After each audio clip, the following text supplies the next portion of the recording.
Hey, what's up? Hello, it's Lex. Welcome back to my channel. Today, we're going to be talking about 25 questions you can ask in your Hagwon or ESL in Korea interviews. Obviously, I do not recommend asking 25 questions in your interview. Like a few will do, just like 3. But here's a list. You can decide what you think is the most important. Some of these they'll probably answer in the interview anyway, but anything that you think seems super important, maybe make a note of it. I will also link down below. I made a Google Doc with all of them written out for you. You can also download or open that up. Okay, question 1. What does the daily schedule look like, or what does an average day look like? Sometimes they will show you what an actual schedule looks like. In some interviews, they've literally just plopped up someone's schedule and been like, so as you see, Katie works these. She has a break here, she has a break here. Tangentially, question number 2, you can ask about break times. So, do I have any breaks in the schedule during the day, or do I teach 5 hours straight and then have a break at the end, or do I have a prep hour at the beginning and then I teach 6 classes after, things like that. Just the general class breakdown of what a standard day might look like is a really helpful thing to know. Number 3, who does lunch with the students? This is specifically if you teach kindergarten. So like if you have a 9 to 6 job, ask about what lunch looks like, because I'm pretty sure legally we're not allowed to serve lunch technically on an E2 visa, if I don't 100% quote me on that, but I'm fairly certain we're not legally supposed to like serve food for food safety reasons. However, they can require that you're like in the room with them, and some schools do like a break. My current school, I have a 40-minute break where I don't have to be with the kids at all. So my lunch hour is like my time to prep for the afternoon and eat and stuff like that. Another thing that you can ask if you're curious is what day of the month payday is. And it is pretty standard to only get paid once a month. Another super important question, I highly recommend this one, is like, what kinds of classes do I teach? And what I mean by that is like, what kind of books do I teach? Am I in charge of phonics, reading, writing, math, science, social studies, sight words? Like, what types of books will I be teaching? What kind of content will I be teaching? And along with that, the next question I recommend is like about curriculum. Is the entire curriculum provided? Is it like half provided and I have to come up with the rest? Is it like really staunch, here's the curriculum and you have to do exactly everything by the book? Is it like there is no curriculum, just here are books and you have to make sure the books are done? Like different schools do different things. So I would make sure that the level of planning that is going to be required of you is something that you are comfortable with. And this is kind of a similar question, but this is something that I asked because it's important to me, is how much freedom do I have within the curriculum? But like I said, that kind of ties into that. So if they tell you, of course, we give you these 6 books or whatever, and you are responsible for making sure the pages are completed and there's like a general lesson flow that we will give to you. And I was like, cool, am I allowed to do other things within that, or am I not allowed to do anything? Because some schools won't let you add like supplementary worksheets or projects, and I was curious if I was allowed to do that, because that's something that I really love to do, is finding or making fun like projects and things to help my students learn. So once again, if that's something that is important to you, make sure you ask. This one I really recommend asking about because it's something that is important to me and they might just not mention because they know that a lot of people don't love it. And that is, do we ever have to work on Saturdays? How often? And maybe like a later question, not in an interview, but like if you're considering signing a contract, what does compensation look like for those Saturday classes? Is it like included in your normal pay and you have to work 10 Saturdays a year and you don't get paid extra? Do you get like a small stipend but you still have to do it a few times? Is it required that you go in and you don't get paid anything? I think I already said that. Or like maybe you don't have to go in at all.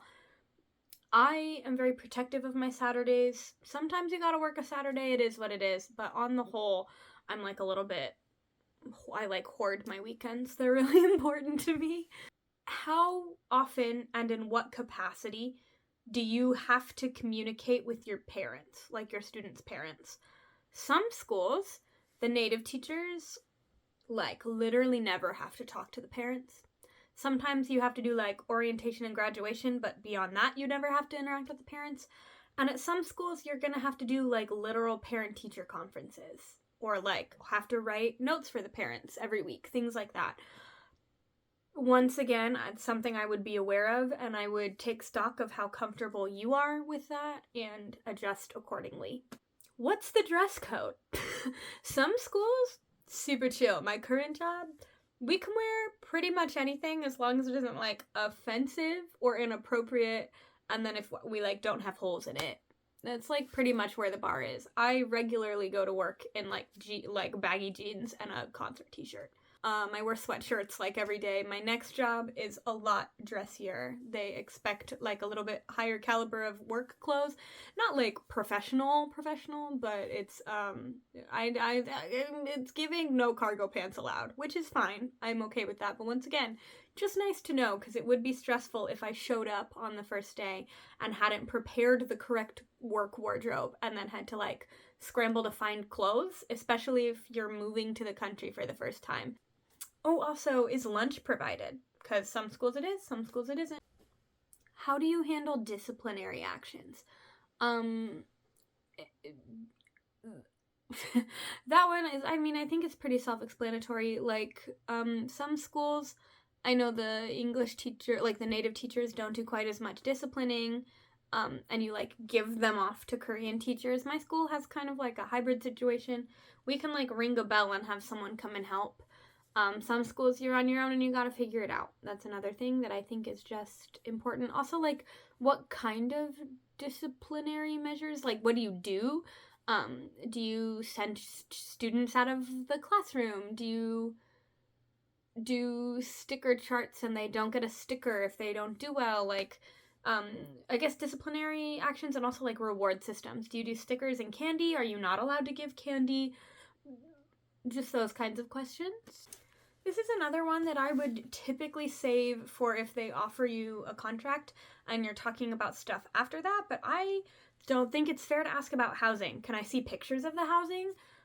What is standard housing? Do you offer a key money deposit or, like, a housing stipend? Or do I have to live in the provided housing? Things like that. Nice to know. I would not ask it in the interview. I would ask it post-interview after you've received an offer. Another one that I think is super worth talking about is what training looks like. Like, are you going to show up your first day and have a class to teach? Are you going to get to shadow? Are you going to get training but no shadowing, so you, like, have a day of training and then you are off to the races? Like, what does that look like? How early before you have to teach will you be there? Will you show up and teach that day, like I said, or will you be there for a week so you can get your feet under you first? Another thing you can ask, this is a more logistical question, is what is a class hour? So in your contract, you will have, like, a certain number of class hours that you can work a month. I think, like, 120 or 140 is pretty standard. They can have you do up to that, but that isn't necessarily, like, a 60-minute class hour. It's not necessarily a teaching hour.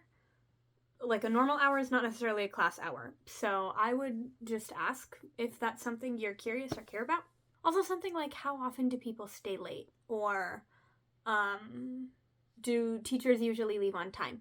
If your contract hours end at 6 p.m., will I get to go home at 6 p.m. or are people regularly staying until, like, 7? My friend had an interview and the head teacher told her that teachers regularly came in on Sundays unpaid to prep for the week because they loved working and blah, blah, blah. But really what I was hearing is they were not given enough time during the week to prep for their classes and therefore had to take time out of their weekends. Like that, if teachers are regularly staying an hour after they get off work because they have to finish a million tasks, I think that is something that's worth knowing before you go. Who's been there the longest and how long have they been there is a great question. At my current school, the native teacher that's been there the longest has been here for 4.5 years. And at the school I'm going to, I think it's been over a decade. So if people are staying there for years and years on end, 4.5 is a lot by ESL Korea standards. That's like a long tenure at a school. How often are report cards written? Do you have to do quarterly report cards? Do you have to do monthly report cards? Do you have to do weekly report cards? Some schools do weekly report cards for the parents, or like progress reports for the parents. We do quarterly. Also, how close is housing to the school? Or what does my commute look like? My current commute is about half an hour. But one of my best friends, she lives a 5 to 10 minute walk away, depending on how you hit the lights. Some people live like literally across the street. And some people live 45 minutes. What's the co-teacher situation? Some teachers have a Korean co-teacher in the classroom with them all the time. Some schools, you never have a Korean teacher with you in the classroom. And also, how much help do teachers get? How much new help do you need? How much assistance is there? You can ask about observations if you want. You can ask if I need help in the classroom, if there's a situation that I don't know how to handle. Is there someone that will be there to help me, or do I have to figure it out? That's back on classroom management, that kind of thing. Doesn't hurt to know. And finally, is there a projector or computer in the classroom? That's, for me, it's not a deal breaker, but it is nice. Because in my current school, we have projectors in every classroom, but if I want to use it, I have to bring my laptop. Those are other questions. Some of these questions are great to ask after you've already gotten an offer, or if you have signed an offer and you just are talking and asking more questions. None of those hurt.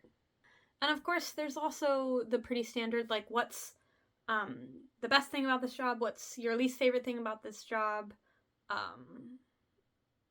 Things like that. You know, you can ask a lot of the standard or adapt a lot of the standard interview questions as well. This is just a starting point to help you go on your way so that you can make the best informed decision. All right, friends, those are all of my questions. I don't actually know if it was 25. I just picked that number because it seemed like it was more than 20. I'll count them after. Like I said, I will link that document down below if you would like to see them written out, and kind of you can figure out which ones you might want to ask. This is part of a series I'm teaching you all about how to get a job in Korea, specifically how to get a job in Korea that you will love. This is the third video in this series. Next week, we're going to talk about the interview experience as a whole, like what to expect from an interview. And looking forward, I am here to talk about whatever you need. I haven't super planned out the next few in this series, so if there's anything you're curious about or you have questions about, please let me know down below, and I would be more than happy to answer you or make a video about it if it's like a solid enough topic that it warrants a whole video. And if not, I'll just answer you in the comments. Thank you so much for hanging out. I will see you next week. Bye.